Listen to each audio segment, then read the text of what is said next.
afternoon, everybody, or good morning, depending on where you are in Canada or where you are, I guess, in the world. And welcome back to National Soccer Coaches Association of Canada Behind the Bench. This is our first webinar of 2023, and it's hard to believe, but this is also being 2023. This is the first webinar of our fourth year of doing these webinars, and we started 3.5 years ago, and believe it or not, we started with myself interviewing the same guest that I'm going to be interviewing again, which is Michael Findlay, who's here, and we'll give it just another minute or so for the room to fill up with all participants and everybody that's registered before we get started. And I'll just say, to those of you that are here and those that are coming in now, of course, we're live. We go for about an hour, and I'll be talking. I'm sure Michael will be talking a lot, and we'll be speaking to each other. But we want to make this as interactive as possible. So please feel free. You can use the chat box or the Q&A box whenever you'd like to contribute. And I'll just sort of field the questions as much as I can, and I'm sure Michael will do his best to answer. And he's got so much knowledge and experience and everything to share. So I'm sure there'll be a real great benefit to all of you. Okay, so please feel free. Again, we'll make it as interactive as we can. Okay, so it's about 2 minutes after 2 o'clock. We'll go ahead and get started. I'm Richard Bucciarelli. I'm going to be your host today. And I'm really, really thrilled to be joined by Michael Findlay, who's a friend and a colleague of mine, and we've crossed paths quite a few times. We actually worked in the national teams programs at the same time, but I don't know if we ever saw each other on the field. But I think we were at the Pan Am Games together, weren't we? Yeah, that's right. Yeah. So I was with the women's team when Michael was with the men's, and later on, we presented at a chiropractic conference. Believe it or not, that was all about soccer, and so we met there. We connected through the NSCAC. Michael was a keynote speaker at our very first convention back in 2019, and some exciting news to share with all of you that we do have a date and a location confirmed for our 2023 convention, which is coming up in about 3 months from now. That's in April of this year. And again, as I said, myself and our association, we stayed in touch with Michael, and he was, kind enough to join us as our very first guest when we went online in 2020. And now here we are. So the topic today that we're going to talk about is World Cup qualification with a specific view on CONCACAF.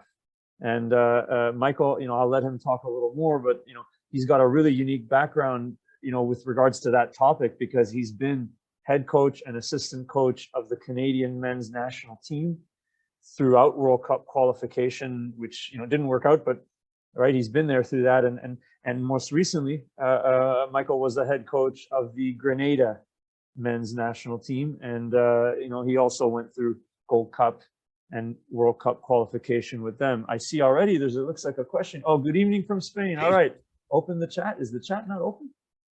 Oh, hold on a minute. Yeah, everyone. Okay, here we go. All right, sorry about that, guys.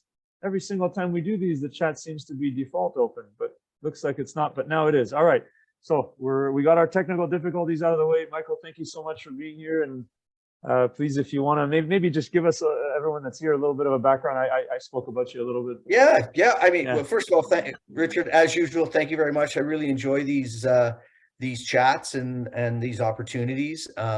You mentioned me being one of your first guests, and I was just looking at the screen there. I think I have more gray hair.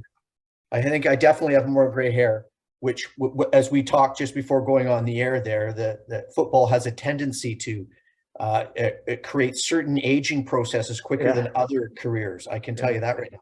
But no, an absolute pleasure. My relationship with the organization has continued because I have a great amount of respect for the work you are doing and the entire group is doing. I was a long time student, friend, associate of Tony Waiters, and he gave me so much of an influence on who I am, and I just believe strongly in coach development, and I welcome everybody. And right off the bat, I just like to say to everybody that I'm an open book when it comes to this, because I've been everybody, as they say, at the very beginning, coaching, single digit kids all the way up to being the men's national team coach of Canada and another country in Grenada. So I understand a lot of the things that a lot of you maybe are listening in. So please feel free to reach out to me after this if you have questions. And Richard knows that I'm pretty straightforward, and want to help as much as I can. So I'm really glad to be here, and I love the topic because there's nothing like a World Cup. So we can proceed in any way you would like to. What I thought I'd speak to you about is just a bit about World Cup itself, and also from a CONCACAF point of view, what the old was, what the new is, what the realities are that we're seeing within the zone. So that's excellent, Michael. And I think let's start with that, just because we've got at least one now from Spain and a few from Canada, different parts of the country, and maybe not everyone is aware of exactly. So what does the qualification process look like now? What was it before? And I know it's changed since you were involved with the men's team in Canada too. So what's it all about now? Well, I think first and foremost, CONCACAF is a very different confederation than the rest of them, and why I say that is because there's such a divide between competencies and realities and a number of different factors. And within CONCACAF, and like some of the other confederations, I will say this, is that you have to remember, there's 211 nations in FIFA. This is the greatest event in the world, bar none. The fact that in the next couple of weeks and months, we'll actually begin, not in Canada necessarily, but in the world, we'll begin qualifying for 2026 already. And we're just seeing the back end of Qatar 2022. Right. So the fact that this event even exists on the globe, it continually amazes me. But out of those 211 nations, only members from UEFA and CONMEBOL have ever been to the final. So you've got the African region, you've got the Asian region, you've got the CONCACAF region, you've got the Oceanic region. None of those teams ever been to the final. So so what you have to remember is that that's a dream that will continue to exist forever. But it hasn't actually seen a lot of success when it comes to some of the other regions other than these main CONMEBOL and UEFA regions. And so when you break it down and you look at CONCACAF, and you have 35 nations that are eligible to go to the World Cup. There's more nations in CONCACAF, but their relationship with CONCACAF is slightly different, but they can't qualify. So you got 35 nations, but only 11 of those nations have ever been to the World Cup. Only how many? 11? 11, right? 11 nations. Yeah. So and out of those 11 nations, 55% of that 11, about half of those have only been once. Right? So immediately when you step into the CONCACAF region and qualifying, it's a very, very sort of elite, exclusive, it's an elite exclusive group. Yeah. So the idea of trying to get there, as I said, that dream will continue to exist. It will never go away. I think it will always exist. Everyone sees it as this opportunity. Previously in CONCACAF, there was massive challenges, which I think have changed today due to the globalization of the game, technology, including television. The expansion of standards as it relates to delivering this competition. So the days of explosions going off in front of your hotel in Panama, or it takes 10 minutes to go to the stadium for match day -1, but then on match day it takes an hour and a half. Somehow the GPS stops working. Unbelievable. There was for some reason there was construction on the way. To the level of officiating, now with VAR and these types of things, the environments that we deal with in the lead up to 2022 and the lead up to 2026 are vastly different than they used to be. And that's why at times it was so incredibly challenging for all these nations. Mm-hmm. But as we've progressed now, we've seen this advancement in these areas of support. But I think something that the listeners have to understand is that all of these nations in CONCACAF, there's probably three key elements that affect them and their potential success. One is travel. The other one is competition. And then the third is the environments which they exist in. Going back to the travel first, you have distance, you have cost, you have visa issues with a vast majority of the countries within CONCACAF, mainly the Caribbean. A prime example would be Grenada, for example. I had players when I was in World Cup qualifying could not enter the United States. And the only way we could get to some of the areas that we needed to play in was to go through the United States. So, there's stories about how we got players there, but those issues are not just Grenadian issues. Those are also full CONCACAF issues to some extent. Right. It also comes to the players from a travel perspective. Now that the globalization of this game, look at the players that we have in Canada that now are playing the top 5 leagues around the world. It's quite a distance to travel to come and play for your country within the CONCACAF region. Time zones. Traveling in Europe, you're in one time zone. You play in Madrid, you play in wherever. You're pretty much on the same time zone throughout the European nations. Whereas in CONCACAF, you can go through 3 to 4 different time zones, including the one you're getting out of. So those are critical pieces. The competition pieces is more about games. You take into those costs we just talked about, travel. The teams within the CONCACAF region can't afford to go and play these games because they got to save their money so they can go to the World Cup qualifying games. Yeah. So they end up playing lesser teams within the region to try and prepare. So your competition is different, the friendly versus the competition.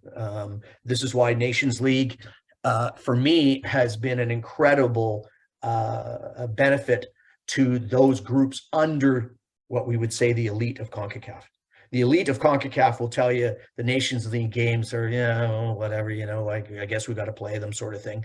They'd rather actually probably play friendlies and put 40,000 people in the stadium and make money and then get ready for it, right? But as it relates to the global group of teams, which this game is about, in CONCACAF, Nations League and CONCACAF's development of that has been a game changer in the region because every game counts now. Right, yeah. So the focus of what they're doing is there, right? But competition is critical for these teams to play these elite teams or teams on that same level that they are to try and get to the next level. And then it's about the environments.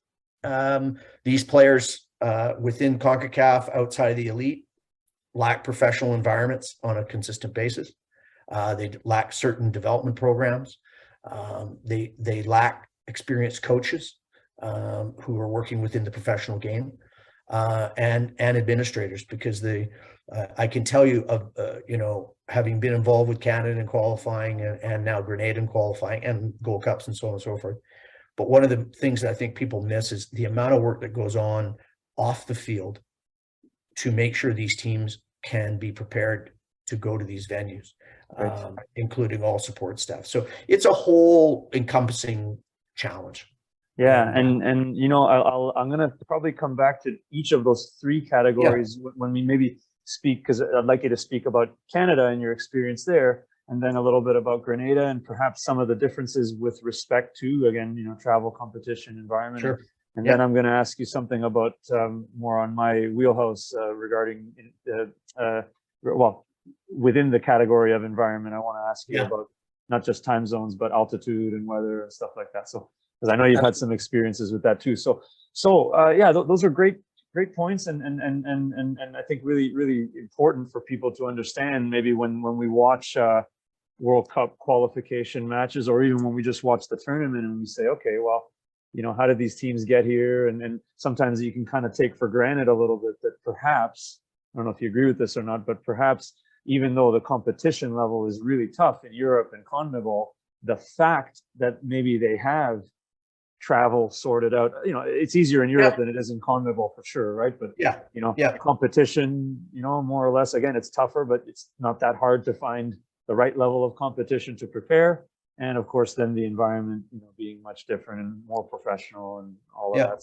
So maybe it's a little harder to qualify from CONCACAF than it is from Well, you know, it's hard to say, right? Yeah. Well, it is hard, and you'll get people to say, "Hey, listen, it's hard to qualify anywhere," which is absolutely true. Right. But what I can tell you is CONCACAF just provides some very different things than other regions, and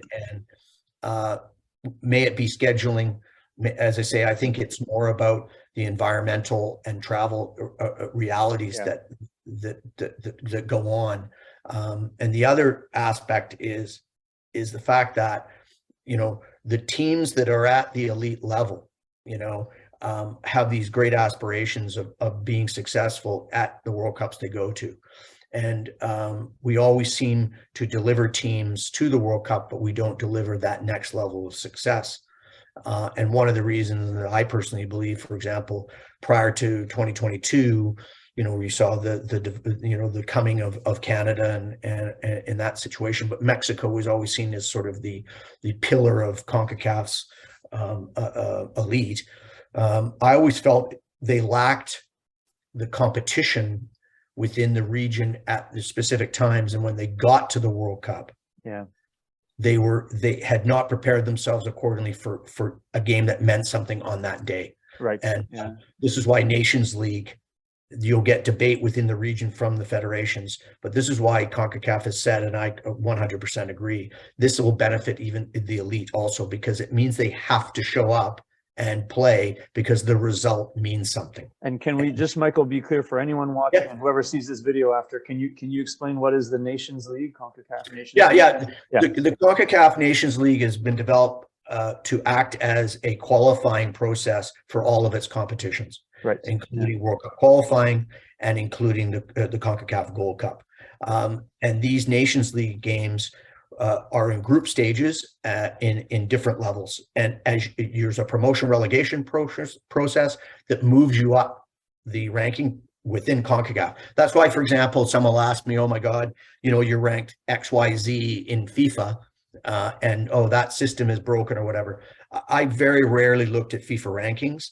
What I would look at is the CONCACAF rankings, because that's where it would position you within your qualifying. It doesn't really matter where you're ranked at the end of the day globally. You've got to get out of your confederation. So where you're ranked in the confederation, which then puts you in your group state, that is the critical piece, right? So those are the things you should be looking at. Those Nation Leagues games, along with providing you with ranking points, more importantly, move you through the ladder to put you further and further ahead into that final group. So these games mean something, and this was a great problem in the past. If you're looking at the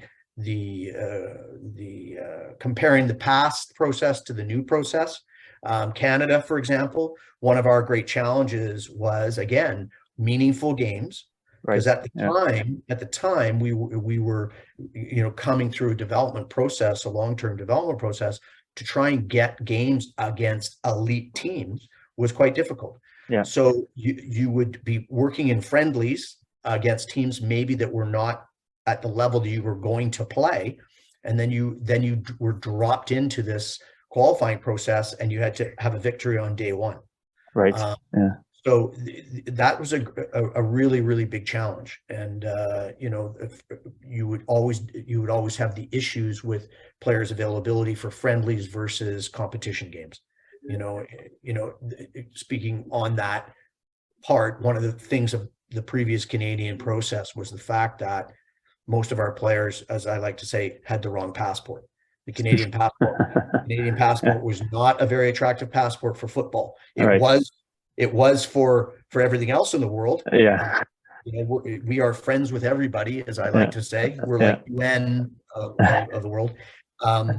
But from a football perspective, it wasn't a very attractive passport. These players were battling for jobs, and they would have to decide, do I come home to play a friendly during a FIFA date against a lower ranked team, or do I stay and fight for my position within the club that's paying me a living, which then when I will get selected for actual World Cup qualifying, I'll be in a better position. So you had this juggling act that went on all the time with the players. And which you now don't have.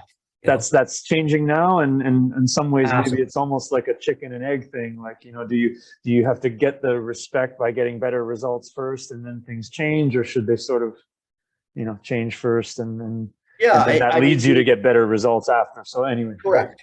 Yeah. Correct. And I think, look, the reality is that the process of any team, any organization at the national team level is a long-term direction. I mean, you look at the team that Canada lost to in the first game in Qatar and Belgium, and on the day I would tell you that I think Canada was a better team for sure. But that Belgium team, over the previous 2 World Cups, I mean, that team built towards their sort of pinnacle, which I probably would have said was the Euros of 2021, right? Yeah. And then they started to see their drift, but that just didn't happen overnight. That that was a 6 to 8 year period of the golden generation of players, and so they had to go through the same sort of progress as other teams do, including Canada.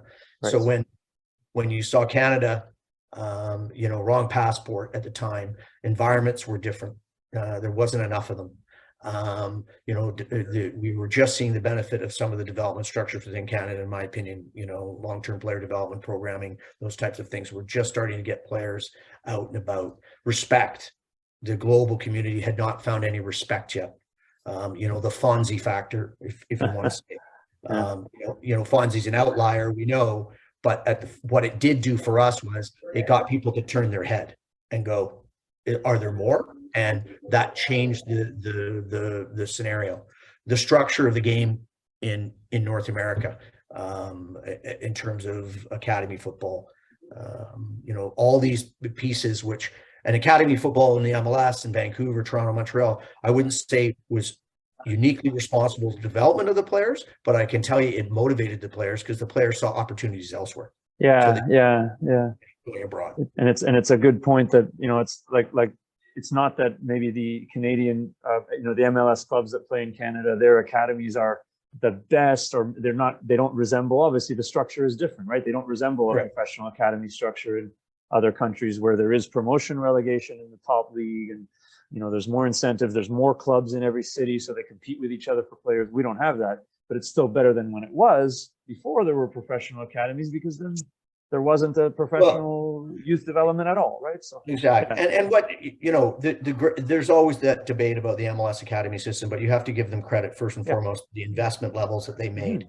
But that doesn't guarantee you anything. What it did guarantee, though, is it guaranteed at least sort of an anchor to build off. Because what had ended up happening is it began the discussion and the debate and at times the conflict. But what that did was create other opportunities, right? So you have to give them credit in that scenario, because the academy system at the MLS, you could only have X amount of players within your, so looking at the total of, player registration in Canada, they weren't going to be able to service them all. But what it did was it was one of those things that I think is very, very important for the game here, and the Canadian Premier League is a prime example of that, is emulation. Everybody talks about motivation. I always talk about emulation. I want kids to look up and go, I want to be him. Right. How do I be him? And so that is what they did, and that's what drove players abroad. It created standards.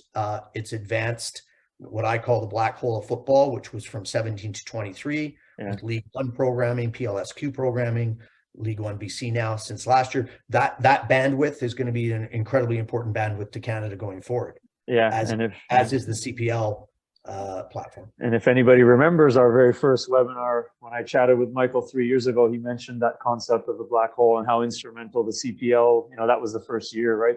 That it was only around for 1 year, and I've been involved in that league now too. And I know, it's just, you look at the rosters, and the rosters are full of players that played in different MLS academies, didn't quite make it. Some that played in the MLS, and again, things don't always work out. They don't have a lot of opportunity. Now they have, whatever it is, they have almost 4 times the number of professional opportunities that they had before. So, and everybody on this chat will tell you, I don't think it's not brain surgery. Football is an exact science, and there is no one pathway, in the sense that that's going to guarantee you success. Everyone finds their way a little bit differently, but you do need that recognized staircase approach to things. Right. And the levels of play are critical, because that's that emulation factor. The CPL player wants to be an MLS player because the MLS is a higher standard of league, just like the League One player wants to be a CPL player. Now, wait a minute, all of a sudden we're seeing, just like everywhere else in the world, you're starting to see the opportunities to take that walk up the staircase. Right. Yeah. Great points. And so I want to transition just to talk a little more specifically about your experience in Canada. What years were you there? Who else were you working with? And what was the World Cup qualification like? And, I know you've touched on quite a lot of these points about the travel competition environment. So let's get into that in a little more detail. Yeah. I first joined the Canadian system actually under Stephen Hart. I was the director of football at BC Soccer, and I was heavily involved in the long-term player development creation program, including Tony Waiters at the time, and a number of people.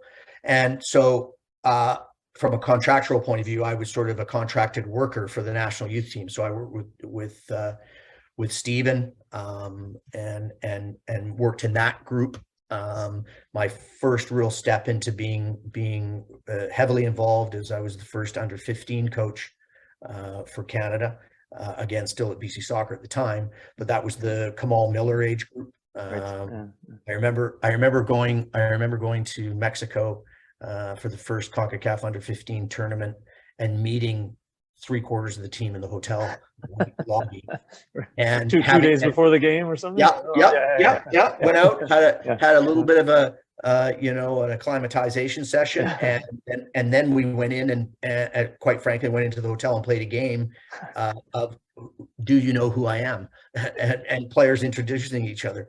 You look at that group, and James Pantemis was in that group, and so there was a few players who came out of that 15s group that actually were in Qatar, which tells you about how it goes. Lots of players not there, some in the CPL, but interesting time. But I was at U15s and continued to work with that group. Worked with the U20 group in World Cup qualifying in Guatemala. So this just sort of, I was constantly brought into camp football because the Canada Soccer did not have a budget to be hiring full-time people. And then I joined the senior team for a camp with Benito Floro when he took over. What Benito did was he went through a number of the coaches that were involved in Canada Soccer at the time, just to get to know them, get an understanding. So they would go away. They had a trip in Spain, came back. I went to the Czech Republic with him. And then he asked if I'd like to join him as his assistant coach. So that was when I left BC Soccer and I joined Canada Soccer for full time. And I was with Benito for 5 years, I guess, 5.5 years, 5 years, which took us through Gold Cup, which took us through World Cup qualifying. And then when Benito left, I took over for a year, the interim head coach. And then I stayed for another Gold Cup. And when Octavio Zambrano was brought on, I remained. Then when Octavio left and John came in, I remained for about 60 days, I think, before John decided he wanted his own crew. As is they do in football, I guess. As is the case. As it is the case. There's no doubt about that. Lots of people went out the door that day. Right. And so that's my experience where I was there. My World Cup qualifying experience was very interesting because it was the beginning of the Benito era. And what I'll tell you is a couple of things about Benito. And full disclosure, I work for him, so I guess I'm going to speak fondly of him. But I can tell you right now, there's coaches that I won't speak fondly of. But you know what I'm saying? I know what you're saying. What I can tell you is Benito Floro brought respect and a sense of belonging to the group. He made it very clear the first day he came in that there is no reason why this team, this group of players, this country cannot compete. And he found it very interesting how players walked in the door, and before they were kind of in the door, they felt somewhat defeated. And that had a lot to do with some of the things I just talked about. You know, some of them weren't, you know, full-time players at the time. Literally, everybody probably remembers the old team unattached, right? You know, it used to be a joke that players would be called up for Canada, but they wouldn't have a club, so they called the team unattached. So from a media perspective, they got no respect. From Canada Soccer's point of view, there was a look, we can't support you to the level you need to be supported, you know, make do sort of idea. The players always felt that they were second. Victor came as president. That changed immediately, and he made it very clear that this was going to be a priority. His selection of Benito was the fact that here was a veteran coach, coached at the highest levels, was a very, very, what I would call well-respected globally coach educator. Yeah. And, you know, they used to call him the professor in Spain because he, Profe, right? And he was very, you know, he was a very interesting guy. But what I guess what I'm trying to say is that was the beginning, in my opinion, in the change of attitude and culture within the Canadian player. Because you remember that movie, Hoosiers, the basketball movie? Yeah. And I can't remember who the star was who played the coach. And they came out of their regional success and they went to their state championship, and they went into this big stadium. And he measured the field or the floor and said that this basketball floor is just the same size as a basketball floor, right? Well, literally Benito did that. He said the 18-yard box is the 18-yard box. The circle is the circle. We play with 11 players. They play with 11 players. They might be playing at Real Madrid. You may not. But at the end of the day, we still have to play 90 minutes. So are we going to show up or aren't we going to show up? And that was his attitude. And, you know, that changed a lot of the culture of that group and the beginning of it. It wasn't immediate. And this was the process also where the globalization of the game became to our benefit, because one of my jobs was I was put in charge in recruitment and identification. So we were all over the world, because he said, I want to know where they all are. I want to know if they're Canadian. I want to know if they were not born in Canada, but their parents were.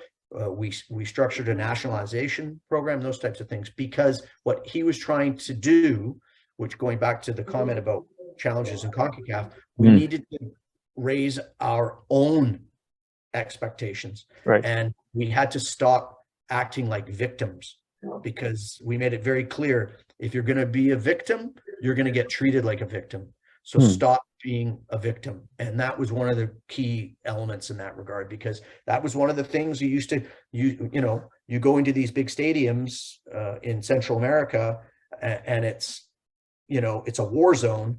If you don't have, you know, your cojones ready, you know what I mean? You're going to be a victim. So he saw that as one of the areas that we needed to go towards. Right. Yeah. And then from there, you know, from again the CONCACAF process, we started to see a difference in how CONCACAF was being run. You could see situations improving. Not great. There were still issues, and there was still things, the challenge that you definitely don't see in today's qualifying round. But, you know, our process was all about, first and foremost, organizing ourselves, having a reality, having a tactical plan and game model. And one thing for sure, Benito always had a strategy. Game to game, there was a strategy. This is what we're going to do. This is how we're going to do it. But yeah, you know, you can ask questions about that, but that was kind of my grounding in. Right. Yeah. And I guess, you know, Michael, I worked later on in my career with Rafael Carvajal, who I was on staff with you guys, and he was always had so many great things to say about Benito. And, you know, from a guy like that I respected so much, to hear him talk about Benito in that way, you know, made me realize. And listen, and this is an open chat, and people can have their own opinions. But what I can tell you is, I firmly believe that Benito Floro is very I don't know, he was underappreciated to a certain extent. That's because fair. tactically speaking, and for very critical things, he was way ahead of the game. I can tell you right now, I can remember being on the pitch in Florida and he talking about pressing mentality and the players going, you can't do that. Well, guess what? It's the norm today. Right. And that's back then. His detail on dead ball situations, unbelievable. Understanding the value of the throw, and whether it be offensive or defensive, things that you never would have worked on. We did a lot of work on. Right. And statistically speaking, you'll see one of the things that was very, very hard to do when you played Canada at that time was to break us down. And that was the beginning. He felt foundation was the critical piece to move to the next level. He wanted the defending foundation to be part of our attack, and that's what he was doing. And football is funny, because hindsight's 2020. Yeah. Honduras beats Mexico. Ties Mexico in the Azteca for the first time in 5 years, and we're out. Mexico beats Honduras. We're in. That's right. Yeah. So those are the critical pieces. Right. It's a fine line. And I think, perhaps, the changes and the improvements to CONCACAF, coincided. I'm not saying that they're caused one or the other, but they're correlated anyway with improvements in our own performance, and starting with the work that Benito did. Right. So, yeah. And even the 2022 qualifying group, they're the reality of the Nations League. And, there was always this sort of complaint about having to, travel and play these smaller nations in the Caribbean. And why do we need to do that? I personally believe part of the success of the 2022 qualifying group is they had to play those games. Right. Yeah. It gave them an opportunity to establish a better understanding of their game model. I think it gave them a better understanding of each other and their bonding situation. There was a great, bond with these group of players. I saw that in the beginning, because most of those, out of that 23, 26 that went to Qatar, 18 of them had come through that Benito era, and I ran an under 23 transition program. So you saw those players and you were trying to affect those players, but you could see it right away that they had those critical pieces. And there's a reason those are the ones that are there.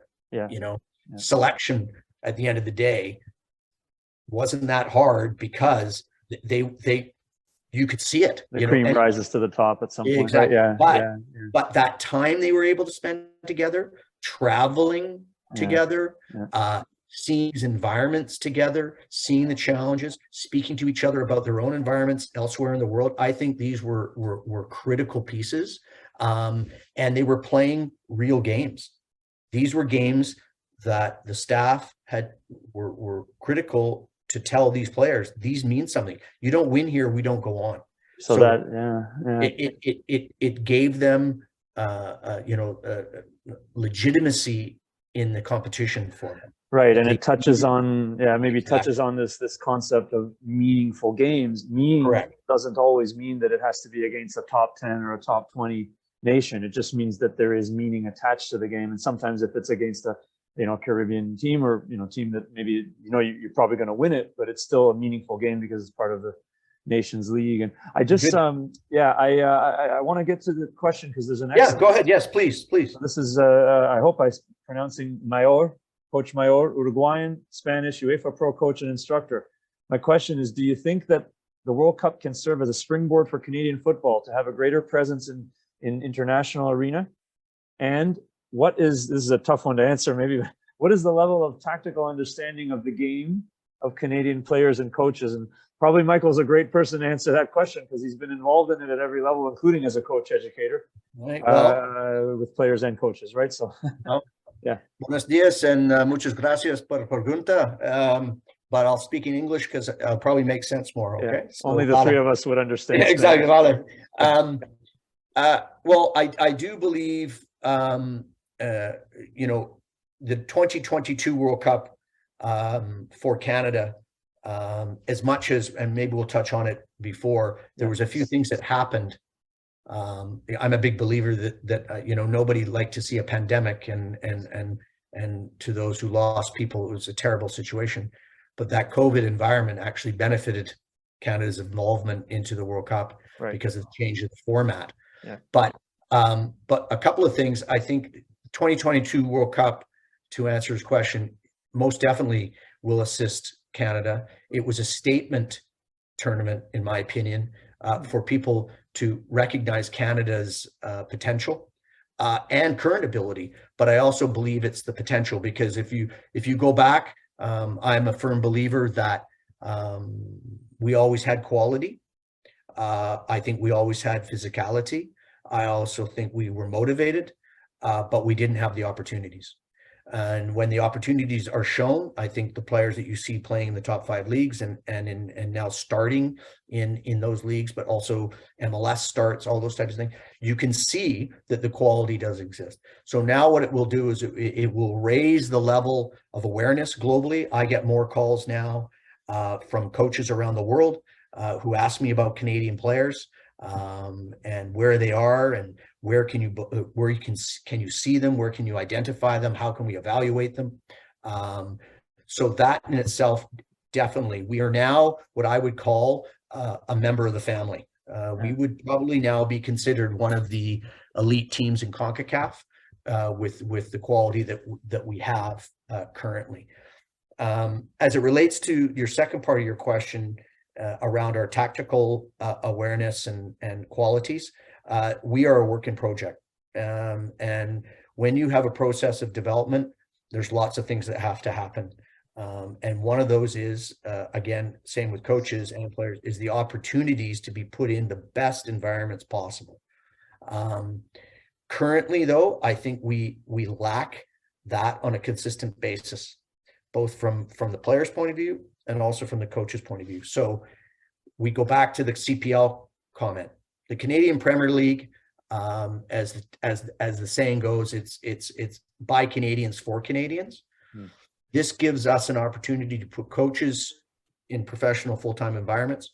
It gets us to put players in those environments. It gets to put administrators in those environments. It gets to put analysts in those environments. It gets to put physical preparation and medical staff in those environments. So I've always said the World Cup is an event, but it is not a piece of culture. And what I mean by that is Canadian Premier League is probably the most important thing that Canada has done in the last, I don't know how many years of football, because that is going to be the lifeblood of what the next group looks like, what the next group's going to go. So to answer his question, I believe we're a work in progress. These types of situations and the work that coach development is doing is a critical piece. And I think that the ongoing education of our coaches, not just in Canada, but abroad, finding out what other people are doing. I've always said, the ball speaks all languages. And for me, I did my licensing in Canada, but I also did my licensing in Europe. I have a pro license from the FA.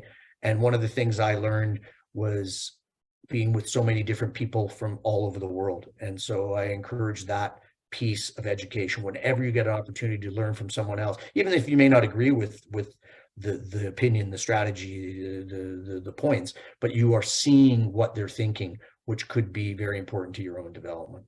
Right. Yeah. Excellent answer. And there's another question, but maybe before we get to it, I'd like to switch gears because, we're getting into the latter half of our discussion here now. And I want you to talk a little bit now about Grenada. How did you end up there? And yeah. What, the funniest story that came out right, but yes. No. But one of the funniest stories about Grenada is that, as you know, there's a professional football team in Spain, Granada. That's right. So, okay. So I get the job, I'll tell you how I got that in a minute, but I get the job in Grenada. Anyway, so it leaks out into my family, obviously, that I've taken this job. Anyway, my aunt calls me from Scotland, and Manchester United had drawn Grenada in, I think, the Champions League first round, The club, or maybe yeah, it wasn't yeah. the Champions League, but it was one of those cups. She's, oh my God, he's coaching this team against Man United. Very funny, yeah, very funny. She's tuning in and she says, "I can't see you." Anyway, so no, I'm in a small island in the Caribbean. It's a bit different. Right. Yeah, yeah. How did I get there? Well, I had been at the Canadian Premier League at the time as the director of development, and along with Jim Easton, who was overseeing the development of the back room of the Canadian Premier League, and a number of individuals inside that technical office to try and assist the clubs with their recruitment strategies, identifying technical standards, all those sorts of things. Unfortunately, I was one of the casualties of COVID, in terms of they needed to sort of shrink the operation. And they'd gone into sort of mothballing until we had the competition in Eastern Canada. So I was there at the time. Prior to that, I had been approached by Grenada when I left Canada, along with a couple of other Caribbean nations, about joining them, and I just at the time didn't feel it being the right thing. I'm a person who goes a lot on my gut. And, even with the advancement of technology and, when you're analyzing games and players, I still do a lot of gut feels, and I just didn't feel it at the time, and that was fine. And then I went to a conference, and I met a guy there who said, they'd love to talk to you again because they had approached somebody else and it didn't work out. And they came back. And so we started to have a discussion, and I decided that this was an opportunity for me to extend my influence, but also test myself and put myself out there, leave the country, and go and try and develop myself in another environment.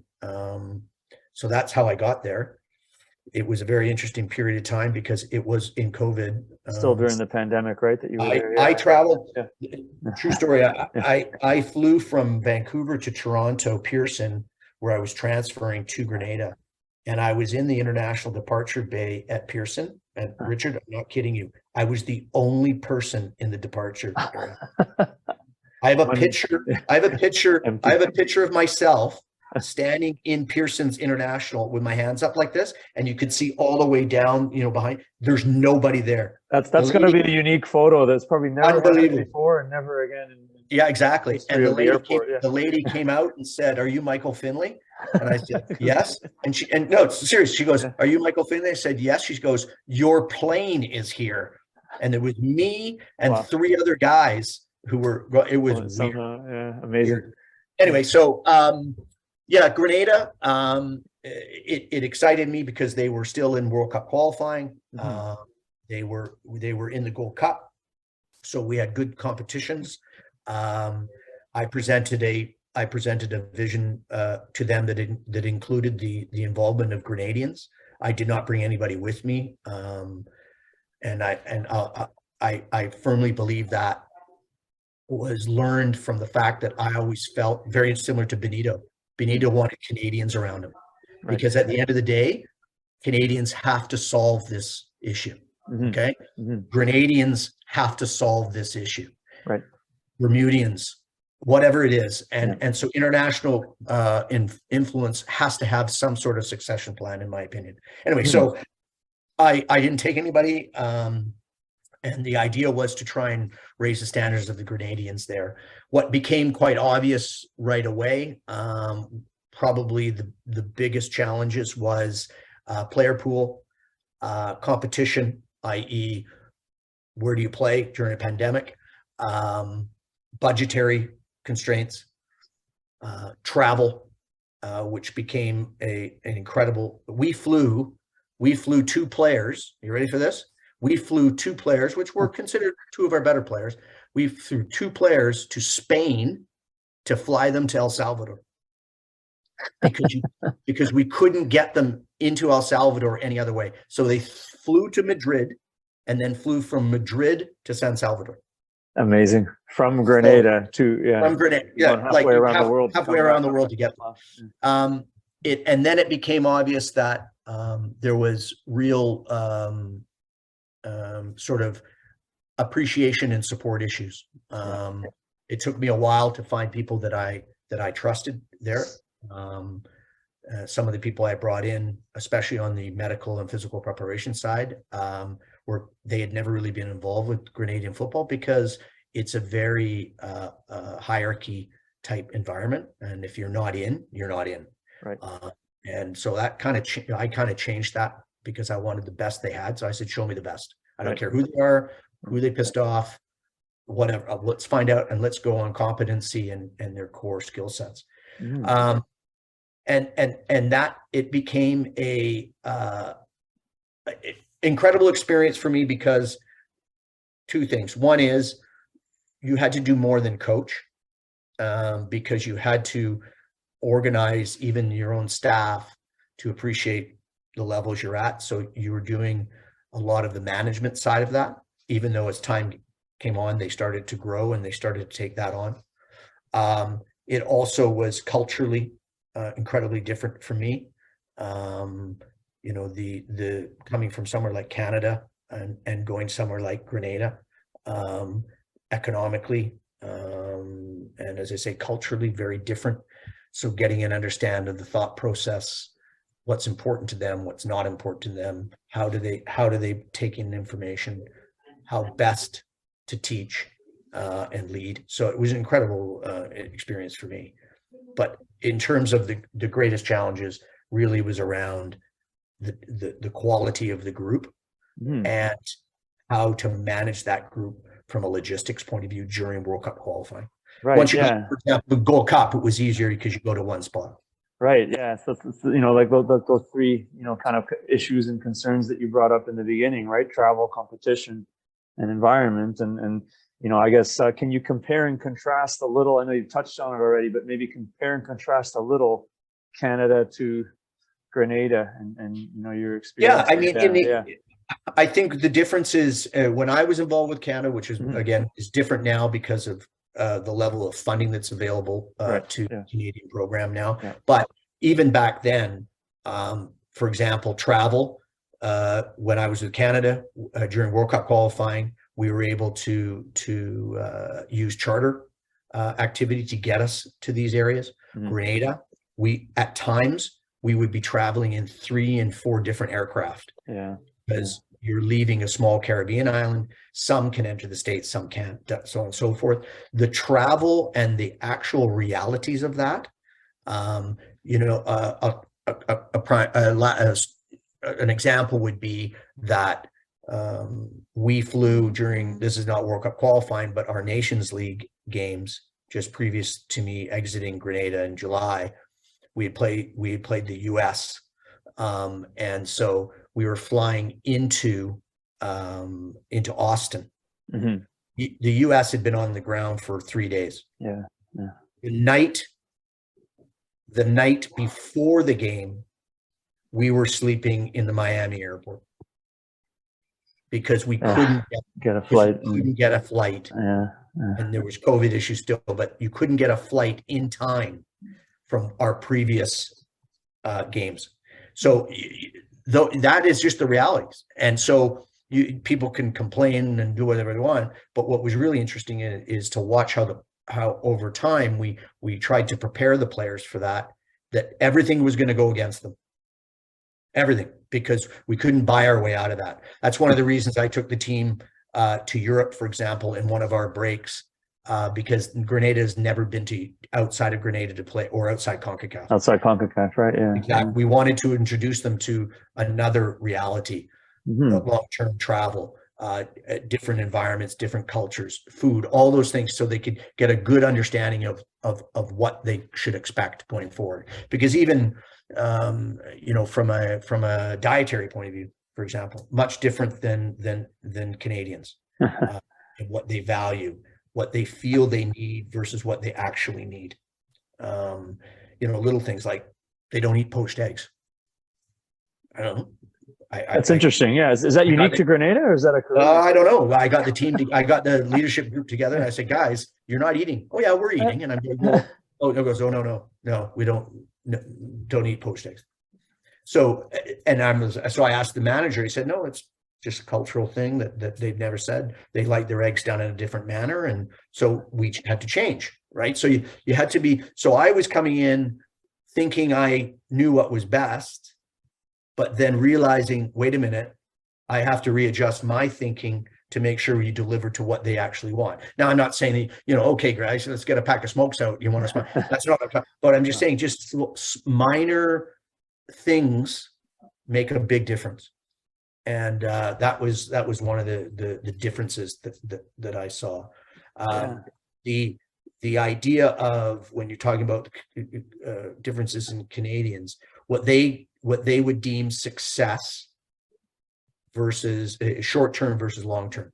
If they had something successful, the Grenadians would be all over it, which is great. But versus the Canadians, where they'd see that as just an initial step to longer success, right? So the short-term success was very heightened in Grenada versus wanting longer-term success in Canada. So we'd spend time with the Grenadians guys saying, guys, you're better than this, and you can be good again, right? So they needed those hopes and aspirations, and most importantly, a goal-oriented structure that just one game doesn't make you a player. It's multiple games. Your development has to have a plan to it individually. Right. Yeah. And almost, maybe I'm drawing a comparison that I see in my head. I don't know if you see it too, but almost the same way that in Canada, okay, we brought in Benito Floro, we brought in someone who's, a world expert and has European experience and all that. And, and perhaps bringing in, like in the Caribbean nations and CONCACAF, bringing someone from Canada that's got a little more expertise and all that than maybe what they've had, as a similar type of, and there's very good, I can tell you, very similar to Canada too. Because what I can tell you is up until a number of years ago, globally speaking, Canada was a third world nation when it came to football and football development. I mean, people didn't, they go, you're hockey players, there's snow on the ground all the time, blah, blah, blah, blah, blah. But there was very, very good people. Okay. And what they needed was an opportunity. They needed to have that experience, right? And they needed, and the people around them needed to show patience. Right. Yeah. Okay. And one of the issues about football, as we all know, it's when you get to the international level, it's a win game. Okay. This is not development principles here. This is not grassroots football. This is international football. There's money involved, there's careers involved, and winning is the only philosophy. Right. So the fact is that in Grenada, there's very good people, and in the Caribbean, some very good people. And this is why the Nations League in these environments, they need to give them that opportunity, because right now the greatest challenge to Caribbean football, and in my opinion, some parts of CONCACAF, but not all of them, but definitely Caribbean football, is the standards and professionalism. Right. Yeah. There is not an overarching set of standards, and what those standards mean, and being accountable to those standards. And I'm not just talking players and coaches. I'm talking administrative, presidents, board of directors, administrators, all of these people, and that is their greatest challenge. I agree, and I can say from my own experience, working with different national teams in the Caribbean, taking camps there and trips there, that there were excellent coaches, even excellent fitness coaches in Trinidad and places like 100%. That. And they have very knowledgeable people. They have former players that got into coaching that are really, really good at, Stephen Hart and the other guys that I worked with at Halifax. Like you're right. They need opportunity, standardization, and professionalism and opportunity. Right. Yeah. So I do, because we don't have a lot of time left. Get questions. I'd love questions. Yeah. So we have our friend Tony LaFerrara. Okay. So these are a few questions. So there's three of them, eh? So Tony, there's a lot of detail. The first is, so the CSA and the national men's team were at odds because of a disagreement over how to distribute bonus money earned from World Cup qualification 2022. You've been involved for a number of years. I know, Mike, you were probably there before that, but what's your take on that situation? And then here's two. What do you think of the quality of Mexico and the United States during this past qualification compared to previous? So maybe you can speak on them now versus when you were there with Canada. And how do you think Canada will perform in the upcoming Gold Cup? So those are good ones that we can kind of try to wrap it up with. So okay, I'll fire quick answers. We can go into depth later, or if he wants to ask more depth as it relates to the player compensation situation. I think that it got blown out of proportion, and what I mean by that is there was a mass amount of discussion around the CSB, and I really believe that's what really blew it up. And the reality is this: the CSB is a marketing arm of Canadian football, and it's there to help fund football. And the work that's being done behind the scenes is why you have the CIBCs of the world and these major sponsors starting to look at this situation as a beneficial relationship. Player compensation is player compensation. And in my opinion, the players got dragged into a discussion that really shouldn't have been part of their realm. You don't see Harry Kane asking about the England FA's marketing agreement. Do you know what I'm saying? You don't see, Thomas Mueller saying the DFB, what's going on behind the scenes? We need to see those agreements. No, that's not part of their writ. And I think that CSB discussion derailed a process that should have been done behind the scenes, and it got out in front of the public and the press, and it became an albatross around their neck. So that's my view. And in my previous experience, rightly or wrongly, player compensation was discussed and agreed to months in advance. Right. Morgan Corey, who was the general manager of the men's national team, would speak with either the president or the GS, who at the time was Peter Montopoli and Victor at that time. They'd speak months in advance before competitions, establish the player comp agreement behind the scenes, and that would be what it was. And because they say you don't hear about player comp anywhere else in the world discussed like that. The difference in player comp these days is now you're getting gender balance to what you're doing at national team levels, which was an obvious positive evolution of that process. So that's my take on it. I think it was poor timing, quite frankly. And it also, I think, undermined the players' focus where it should have been. As it relates to U.S. Mexico, disappointing, more with Mexico than with U.S. I think Mexico is going through a very different stage in their development. Many of you may know they basically have cleaned house in the Mexican Federation as it relates to the technical department. My personal opinion is I didn't like the way they were playing. Under Tata, I just didn't see it. I think they need to expose their players to a global environment more than they do, because the vast majority of players play in Liga MX in Mexico, and I think in Mexico, and I think that limits their knowledge, experience, and different mannerisms, not just technically and tactically, but also emotionally in those games. What I can tell you is never underestimate the Mexicans. As they have, you look at their population, you look at their professional structure, they won't be happy with what's going on, and they definitely won't be happy with not being known as the #1 team in CONCACAF. And I don't think people actually think they are currently. So, so it'll be interesting. The United States, I'm a big believer that the United States is in a development process that is geared to 2026. I have a lot of respect for the U.S. Playing pool at this moment in time. An example would be they have a camp here in January coming up. There is 13 players looking for debuts in this group, and 11 of them have never been into a camp. So brand new. Their depth is enormous, and the quality of player that is in their group, a guy like a Tyler Adams, for example, he is at another level. and they're starting to produce players like that in numerous positions. So they're not necessarily, you know, quote unbeatable or whatever, but I think they're on a very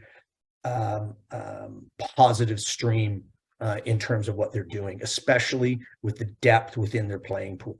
And so it'll be interesting to see how they do. But yeah, generally a bit disappointed. I thought the U.S. actually performed better than I thought they'd perform in Qatar. I thought they put themselves out there. I was a little concerned that they were going to implode because of a lot of the things off the field rather than their on their field situation. It'll be interesting to see what they do with Greg now, and Yeah. how that will progress. They're in the middle of those discussions, but yeah, so a little bit disappointing. But I can tell you that they won't take this lying down. Either of those countries, there's too much invested. It's too the structure, the financial realities. It's too deep.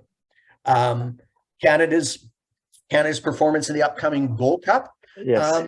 Yeah, I mean it's going to be interesting because I think first and foremost, we are coming off an incredible high, and that high was going to a World Cup for the first time since '86, scoring a goal, being there, as I said, statement tournament. Look, we're here. This is who we are.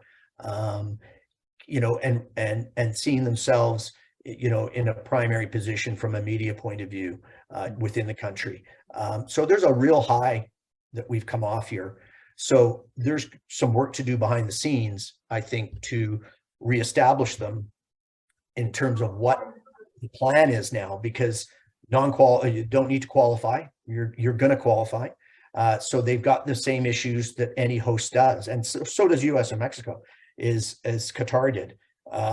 You know, what games mean something, because they'll still need to play Nations League games to qualify for certain things, right? You know, qualify for what group in the Gold Cup. If there is an expansion of the Copa America, the only way they're going to get there is they're going to have to qualify. You know, they're not just going to say, "Hey, go." They're not going to. I don't see CONCACAF undermining the competition just to help them. I don't see that happening. So there's a lot of work to go on behind the scenes. But the reality is that these tournaments such as Gold Cup are going to be critical to some of the players that are coming through to position themselves to increase the depth, because they're going to be the only competitive games available. Right. Yeah. So they need to put and blood these players in there, because I think we need depth. And I think we need to expand that depth. I said even prior to 2022, I was more concerned about 2026 of where certain players, because some players are going to exit. Where are these players coming from? And there's a lot of good talent out there. We know that. But are they playing meaningful games? And are they playing them at the international level with the team? But I see them being as competitive as they were, you know, just recently. I mean, they've got a really nice core. Well, yeah, I think I can speak for everyone here in Canada, right? That we'd love to see, you know, I mean, World Cup, you know, didn't turn out great in terms of results, right? But we got there and we were competitive against top nations, and you know, we'd like to see ourselves build upon that, right? Yeah. Look, it's a learning process. As I told you, as I just mentioned, if people, you know, I'm not a doomsdayer at all. I'm an optimist. I'm in football, as I told you earlier, in a rare group. But one of the realities is we needed to take that World Cup, and yes, they needed to go to win. Like you know, and I don't think that they were in a position that they said, "Oh, we're here, it's great." I really believe they set that standard of we are going to be successful. But the reality is certain things happened that put them in that position. Right. You know, the change of going away from a hex and went to an octagonal, which put them in, got more games to play, all those types of things. We now have to look at the World Cup as being part of that long-term build, because the one thing you don't want to do is have a one and done. Right. And so that's why you need that long-term vision about what does 2030 look like. Right. That's, you know, I follow a lot about what the Japanese do. I'm a big fan of the Japanese, and how they look, not 4, not 8, but 10 and 12. They go longitudinal, right? Right. That's where you need and those standards don't change. That's right. Okay. So their accountability and demands to those standards don't change. So that's what we need to start doing, not just have a breath here. We need to actually step up here. So that's why a Gold Cup is very important for us. Great. Well, Michael, we're a little over time, and I know I got to run. I'd love to keep talking to you. I always do, and I'm sure we will again.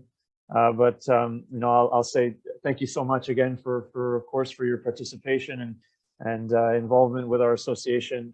We'll love to have you and love to have you as much as we can. Everyone that was watching, thank you as well. Just briefly before I let Michael have the last word here is, keep in mind, if you want us to keep doing what we're doing, the best way you can do that is just to support us. And the best way you can support us is get a membership, renew your membership, tell your other friends and colleagues about memberships. I'm putting as usual, the URL. Got to make sure I type it correctly, nscac.ca/join. That's all, right? We have memberships that are as cheap priced. If you go with the group memberships, right, they're as cheap as only about $30 or $40 a month. A year. $30 or $40 a year. That's all, right? With the group memberships and team rates and things that we have, help us to keep going. We've got a convention coming April 21, 22, 23. Please keep your eyes out for that. John De Benedictis, I know he's got his hand up. I don't know if he wants to say something in the chat there. John, are you there? Yeah. Well, we'll wait a minute, maybe. Michael, if you'd like to have the last word here. Yeah, no. Yeah. What I would say is, Richard, I have no issues if you want to even put it in there now. My email. Oh, of course. Yeah, let's do that. Yeah, because I know I see people have some questions. I'm happy to answer them through email or through some form of chat or whatever. But I'm happy to share my email with the group. What is it? It is Findlay, Findlay, at Michael, Michael, Findlay, Findlay, football.com. Got it. Okay. So Michael's email is also in the chat. Thank you so much, Michael. Congratulations on, of course, your continued success in your career, and I hope we will cross paths again really soon. I hope so too. And as I say, thank you to everybody. And I reiterate Richard's comments there about how important these types of discussions are, not with me, but with yourselves. When you go to all these educational scenarios and licensings and all that, the best learnings are always the ones that are around the table, and sharing experiences and understandings. And I firmly support all of that type of activity. It's how I got to where I am today, and I wouldn't have been able to do it without organizations such as this. So please commit yourself to assist that process. And as I say, if you have questions, send me an email. Happy to do so. And I don't know where I'll be in the world, but hopefully maybe I'll be at the convention. And we can meet face to face with people that have listened in today. But I really appreciate your time, Richard, and I really thank the organization for having me. You're welcome. And you have to be a member to attend the convention, coaches. So take note of that and tell your friends and colleagues, and there'll be lots more updates coming up in the coming days. And Michael, we'll hopefully see you soon, and hopefully see you there. And we'll talk more offline about it. All right. Okay, my friend. Thanks. All right. Bye-bye, everybody. Okay. Bye-bye now. Take